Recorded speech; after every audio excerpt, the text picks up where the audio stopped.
Coworker convinced HR I was dangerous. Said you don't belong here.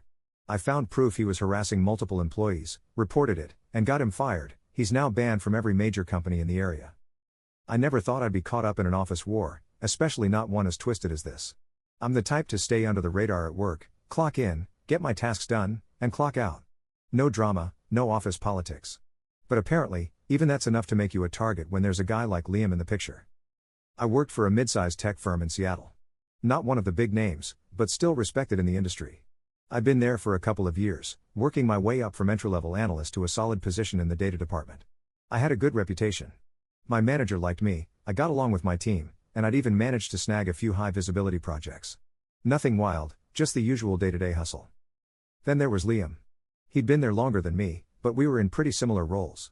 If you know office dynamics, you know the type, the guy who's always chummy with management, who somehow slides into all the big projects without lifting a finger, and who talks a big game but doesn't actually do much. I'd heard things about him from a few coworkers, nothing specific, just that he could be a little off, but I'd never had to deal with him directly. I figured keeping my head down would keep me out of his orbit. That worked for a while, until I got assigned to a project he wanted. I didn't know it at the time, but that project was all he'd been talking about for weeks. I was chosen for it because of my track record, simple as that. I thought he'd be annoyed for a bit and then move on. But it turns out that a bit wasn't in Liam's vocabulary. It started small. Suddenly, I'd get left off meeting invites, or I'd find out about updates to our project only after the fact. It felt like I was always one step behind, even though I'd done everything right. One day, I walked by the break room and caught a snippet of Liam talking to another coworker, something about how I wasn't a good fit for the project, how I didn't understand the team culture. I shrugged it off. People talk, I wasn't going to let some whispers bother me. But then, a few days later, I got a call from HR. They wanted to have a quick chat about my behavior. I thought it was a mistake, maybe a meeting for someone else that I got looped into. But when I walked in, they were ready for me, 2 HR reps, all serious, with a folder on the table. The main HR rep, Sarah, started off by saying they'd received several complaints about me. Apparently, some coworkers felt uncomfortable around me and thought I was acting aggressively. I was stunned. I'm probably one of the least aggressive people in the building. I asked what specifically I'd done, but Sarah just gave me vague answers. People feel unsafe. Your behavior's been noted. And then, the kicker, apparently, Liam had expressed concerns about me being intimidating. Now, that word right there made me want to scream.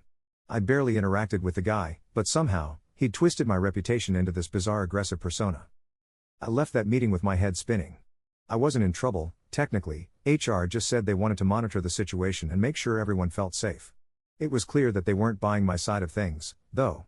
Liam's words carried weight, and it was affecting how people saw me. I couldn't shake that meeting out of my head. I felt like I was walking around with a target on my back. Every time I spoke in a meeting or tried to contribute, I wondered who might be uncomfortable with me. My team, people I used to joke around with, started keeping their distance. Some barely said hi in the hallway. Liam, meanwhile, was thriving. I'd catch him giving me these smug looks, like he'd already won. After a week or so of this, I realized I needed a way to protect myself. If things kept going this way, I'd end up out the door over rumors I couldn't even defend myself against. So, I started keeping track of everything. Every email, every interaction, every time Liam accidentally excluded me from a meeting invite. It was exhausting, but I knew I'd need proof if HR ever came knocking again. Then one day, while combing through the shared drive to find an old project file, I stumbled upon a folder that caught my attention. It was tucked away in a directory where we usually stored drafts of team projects. The folder was labeled something generic, like miscellaneous documents. Normally, I wouldn't have thought twice about it, but something made me open it. Inside were dozens of files that didn't make any sense, screenshots of messages, social media profiles, and detailed notes on people in the office. And by people, I mean mostly the women on our team. It wasn't just work stuff, either. Liam had saved personal information, like addresses, relationships, and even social media posts that had nothing to do with work. I clicked on one of the documents, and my stomach dropped. It was a transcript from a meeting he'd had with one of the new hires, a woman named Jane. The transcript was just gross. He'd started off all professional, but then it drifted into comments about her appearance, asking if she was single, and pushing her to meet up after work. I clicked on another file, similar situation. And another. It was a pattern. Liam had been harassing multiple women in our office, using his position and mentorship as an excuse to get close to them. My anger shifted from what he was doing to me, to what he'd been doing to them. I took a deep breath and closed out the folder. I needed to think. This was bigger than my feud with him, this was about exposing him for the creep he was. But I had to do it in a way that wouldn't blow back on me. If I went straight to HR, he'd probably find a way to spin it, maybe even turn it against me. So, I decided to be strategic. Over the next few days, I gathered everything I could find. I downloaded copies of the files, took screenshots, and compiled it all into a report. Then, instead of going to HR, I went to our legal department. I figured they'd take it more seriously, and that's exactly what happened. When I handed over the report, the legal rep looked at me, wide-eyed, and said, "Thank you for bringing this to our attention." They promised to look into it, and I left the room feeling like I just dropped a bomb. For the next couple of days, I didn't hear a thing. Liam kept up his routine, probably thinking he was still in control. He still flashed me those smug little grins every now and then, like he was a king ruling over his domain.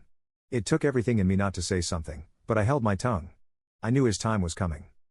Then, one morning, I walked into the office and noticed his desk was empty.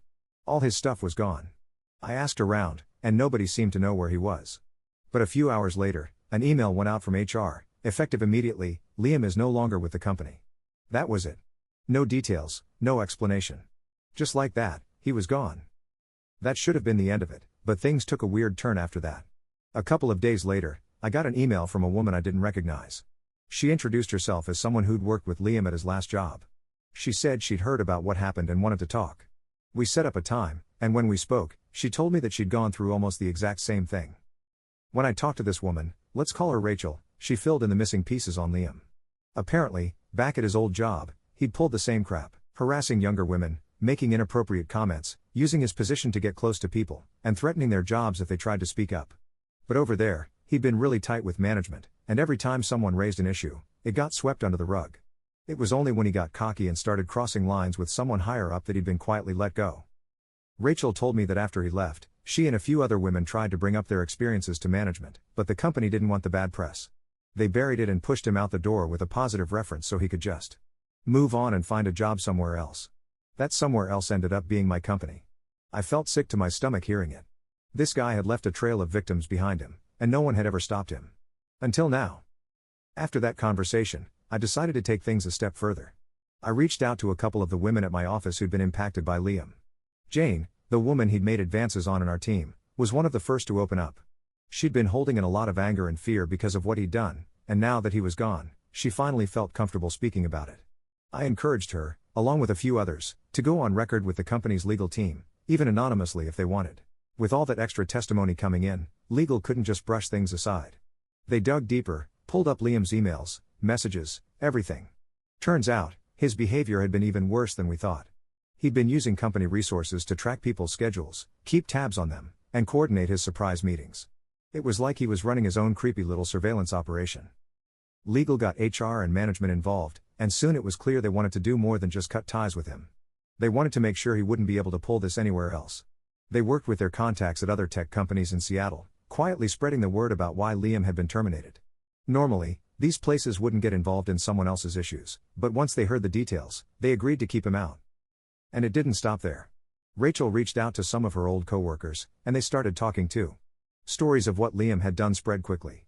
People started sharing their experiences on LinkedIn and private forums, all anonymous but detailed enough to make sure companies knew exactly who they were talking about.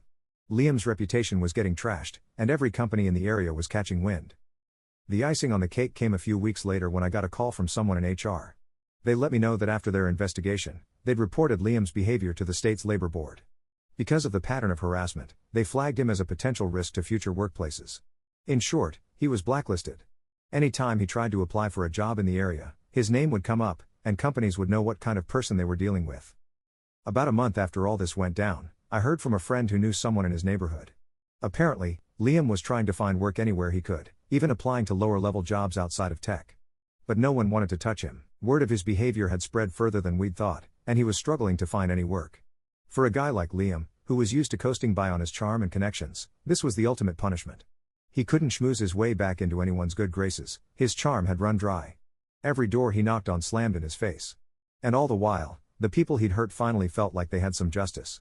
Jane, Rachel, and all the others could finally breathe, knowing he was no longer lurking around, preying on anyone who seemed vulnerable. The best part? I didn't have to raise my voice or create a huge scene. All I did was follow the evidence, expose the truth, and let his own actions ruin him. He tried to paint me as a threat, but in the end, it was his true nature that came back to haunt him.